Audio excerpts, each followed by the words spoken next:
So Operation Monarch features two different titans, obviously Godzilla and King Kong.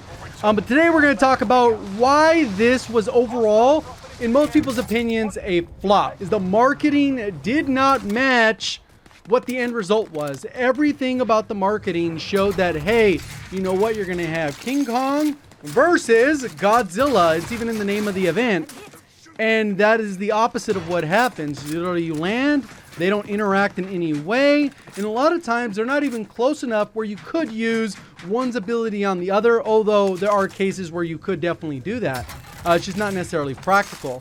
I think overall whole, as if you just play the mode for what it was, play it for a couple hours, try to get some good experience from it in terms of just the fun. There are some memorable moments where maybe you fly up to Kong, he swipes you, or he jumps right next to you, smashes you, you get blasted by Godzilla's laser beam, or you see something like that. There's a lot of things that you just wouldn't expect in Warzone to have happened. And I think it runs surprisingly smooth, even though there is some lagginess at times. I think they were able to make that part work. I think the other part is, I think most COD players have seen how other games do live events.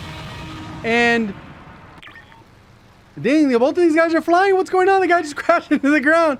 They've seen other live events, and there's really only one other game that's done live events, and that is Fortnite. So inevitably, you got to compare everything to Fortnite because that's your only comparison, or Warzone itself, right? We've had probably about 14 different events. The Halloween event with the scare stuff. We've also had the train where you shoot a train for 15 minutes. We've had the destruction of Verdansk.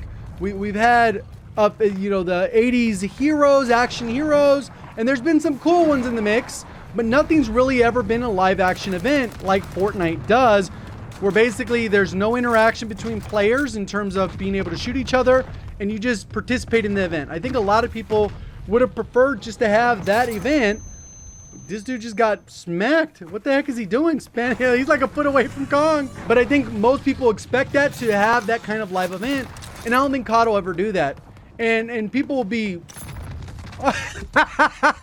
Dude got smashed by the heel. But I don't think COD's ever going to be able to meet that, just because the engine design isn't really built like that. Or maybe they're finally learning that that is actually what people want out of a mode like this. But if you look at our competitors to Warzone, you really don't have Apex doing any kind of live game events, and they're not even trying it. So there's not even a comparison to say, hey, you know what, they're doing it better. Well, they're not even trying. Maybe they already know it's unrealistic to compete with Fortnite's live events. Battlefield doesn't have the opportunity to do it. Halo, maybe if they do a battle royale, they'll do it. But none of these other games that are battle royales, H1Z1, PUBG, they're not doing live events. So it's really kind of one of those things that the only competition is Fortnite, and the bar is way up there, which kind of makes it unfortunate. The other part is the lackluster rewards. I think if you actually look at the rewards for completing this nonsense on the left, relatively trash. A bunch of emblems and an SVT blueprint, I believe, that nobody will use because the gun, one, isn't like super amazing, and two, even if you have like the right build and you're highly skilled, like you're gonna change attachments to make a meta build, so it's not gonna match the blueprint. Complete waste of time. What they should have done is included, one, a token. Like when you complete all this, you get a token for one of the specialty skins that they put out for 2,400 COD points. Obviously, a lot of people still buy those things because they thought they were cool, whether they got the Kong skin, the Godzilla skin, which is all blue, or the Mecha Godzilla, which is all red. Obviously, I have a code. If you want to buy stuff in the store, go for it. Use my code. But besides that, it's kind of one of those things that we should have got a token where you should have said, hey, you know what? Boom, you complete this, you get 2,400 COD points to use on one of these bundles, and then you get the bundle. People would have been like, hell yeah, let me grind this to get my Mecha Godzilla or my Kong or whatever the heck you want. You want the Kong animation, the execution where he throws people? Cool. Grind out this and you're going to get 2,400 COD points that you can use on a blueprint or whatever you want in the store. That is where they need to go. They're so far behind on rewards, being as trashy as they are. And I don't know if that's Activision behind the scenes saying, do not put in cool stuff in these rewards because we want people to buy that stuff. Obviously, the greedy side of it, I would say that's the case. What the hell are these guys doing, bro?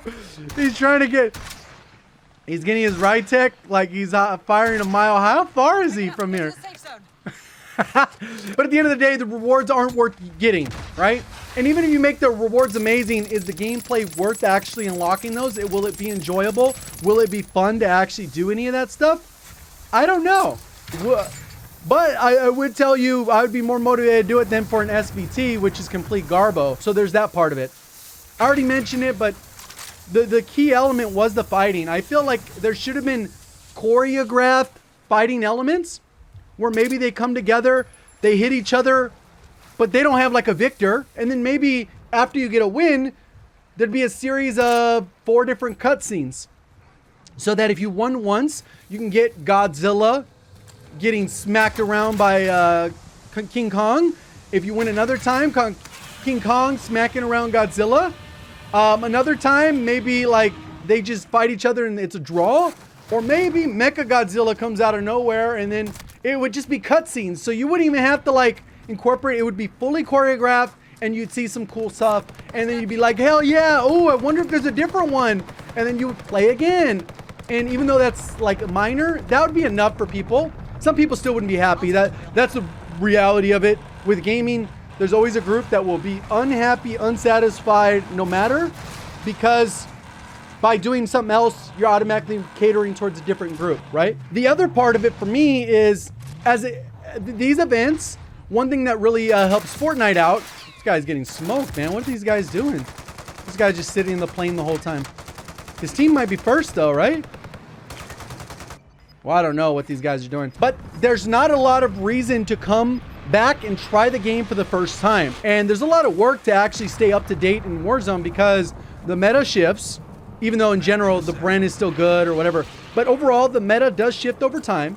If you're a new player, you do not have those weapons leveled. So what are you supposed to do? Like, just come back and have crappy guns and then participate in a mode that requires you to fight other players? And that's where it goes into the other events, where it should be a live event where people can spectate and you're not expected to go crazy, and hopefully that'll get you hooked back, and then you juice the player base. And that's what Fortnite does. They have these cool events where you can have zero interest, zero skill, zero whatever in Fortnite, but you'll log in to check out the event because you can, and then maybe you're like, well, let's play a couple games, and then it's like, oh, that was kind of fun, let me kind of stick around. And that should be the goal of the live events, right?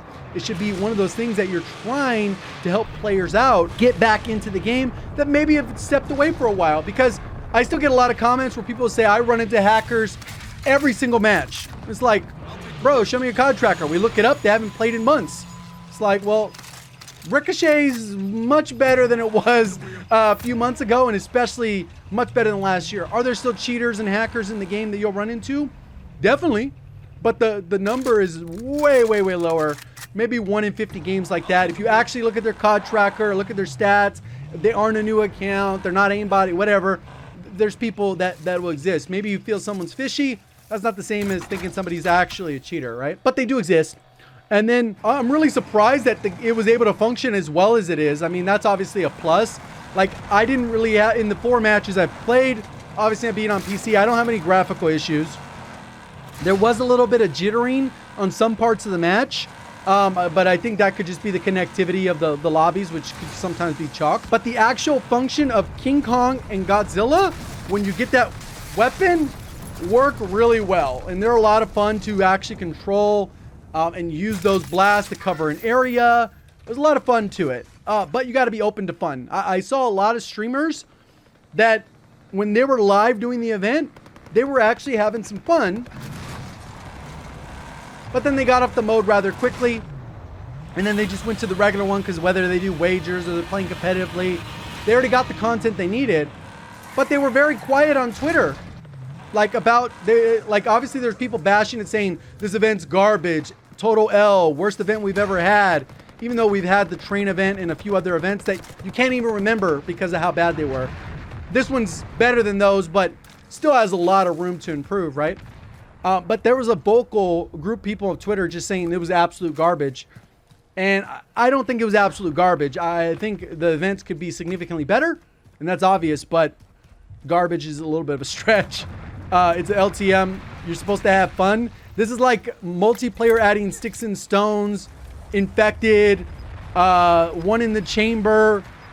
Those are what it is. It's not like some, oh my God, this is life-altering game mode. No, it's supposed to be a fun party mode that you enjoy with some friends, have a couple laughs, don't take it so seriously, and then move back onto what you normally play. It is in the game for 2 weeks, which is kind of a long time, especially since players will be over there instead of maybe playing some of the other populated modes. But it's kind of how it goes. So we're getting close to more towards the end zone. We'll see how these players are. They still have about 40 players in the lobby. We can't see their earning on the right, so it'll be interesting to see how that goes. But just look at that. It's just, to me, I think that's a cool dynamic, right? This guy got his Lapa. He's going to run out of ammo. He used his blast. He should have saved it.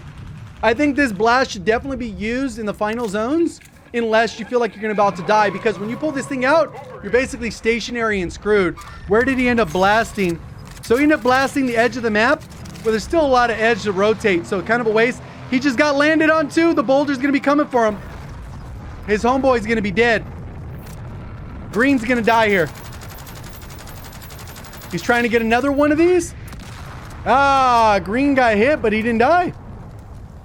I see what's going on with Green. This guy's just trying to get his little stuff up. You can get weapon XP. I don't think it's the optimal. I think they tweaked it from initially launched, because I got DM'd a bunch of people saying, hey, this is the fastest way to level up a gun. Next day, I had a couple people look into it, and it wasn't that fast, right? So they must have tweaked it.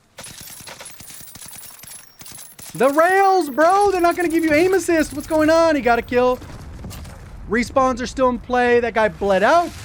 We can't see the pulse, even though there is a pulse on the mini-map that will show the players. And I think I got to hit up the devs about that, because I think that should definitely be added to the game, because I think sometimes you'll be spectating randoms, and like when you die, you might not know the intel they have because the live pings aren't there, and obviously the pulse should be there like it is on Rebirth. So Godzilla goes underneath the water. Oop, I heard footsteps. This guy's above you. Oh, there he is. You can see him. There might be 2 sets of footsteps, though. I only heard one guy. So, yeah, I mean, let me know what your guys' thoughts of the event were. I think people were a little bit harsh. Compared to some of the events we've had, this is definitely up there in terms of some of the better events. Could it be better? Of course. But I think it's really about being constructive with your criticism. I think there are things that are trash that I mentioned, but there's definitely a lot of positives that came from this event. And what always happens with these events is when they do these events, inevitably certain functions within these events transfer over to the full game, and this could have been an opportunity for them to test those things out. And we've seen that, whether it's, I believe that they implemented a couple of the changes from the train event. I can't remember right now, but there's certain events with the train event that they modified to add in the game. His team just got wiped by those boulders. So this guy up top, he might have been downed as well. So he might go up here and res this. Oh, shoot. Nice. He would add another pulse. You can see that the Kong is... Psh. Oh, there's a guy to your left, and this guy landing on you. You're dead.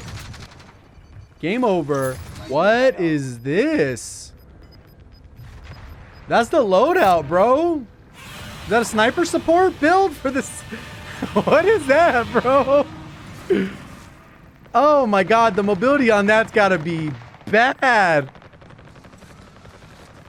He just got landed on. He doesn't have a headset. Enemy movement. Enemy movement. This thing fires fast, so we'll see what he does here. He almost got dumpster. He's dead. Bro missed every shot. Probably keyboard and mouse player. That didn't look like aim assist. Holy. Oh, these guys are dead. Boom. Boulder's gonna hit him.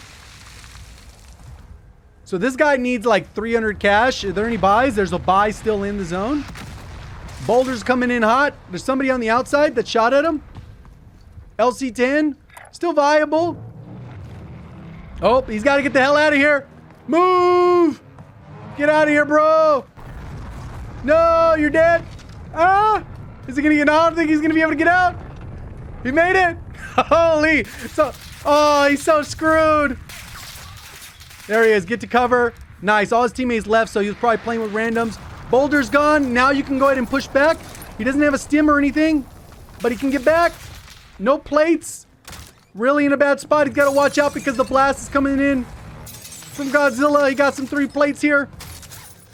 See, so I think if you go with the mindset that you can have some fun and get some intense, sometimes, albeit maybe annoying moments, I think you can enjoy the mode. But is what it is, right? It's a playlist. Like, I don't go into Sticks and Stones going, yeah, I'm going to sweat this for 8 hours. It just is what it is, bro. Okay. You can hit the buy. He's got to rotate, but he could have hit a buy. There's only 2 other teams. I don't know what his meter's like to know if he's close to getting a Kong, but you can see that they're fighting over here. That's the last 2 teams. He could hold them. Oh, that's the last 2 teams. He could hold those players. It's a 2v1v1. If there was gunfire, well, maybe they're firing at Kong, but I would imagine that was two teams facing off each other. You can hear the music. I like the music. They told us to put it on. It is kind of annoying in the loading screen in the queue. But besides that, I think it's kind of cool, loud, whatever. It gives you that feel like, oh my God, these things are real and they actually feel like they're on the map. He's still outside the zone here. And somebody got bought back. So that means they're by the buy station. Oh, there you go. You see the guy gliding in. Oh, he's going to get held here. He can get a couple kills here. He's rocking prox mines and also the snapshots. You can see that the thing went off again. Somebody got bought back. Oh, his teammate finally came back. So now it's a 2v2. It's a 2v2 and they're shooting Kong or they're shooting Godzilla to try and get the reward. Godzilla's hella loud. Are these guys, what? It's a 2v2. These guys are going to probably win. They're going to try and get that blast though. They're desperate to get the reward. What is going on? Oh, he grabbed a contract, right? I don't know exactly what happened. Nice. You could throw a snapshot too. You can throw munitions so you don't got to worry about ammo. That plant ate everything. So 1v1, bro. No, he got executed. Guy in dead silence. No. Appreciate you supporting the content. Thank you for watching as always. Have a great day.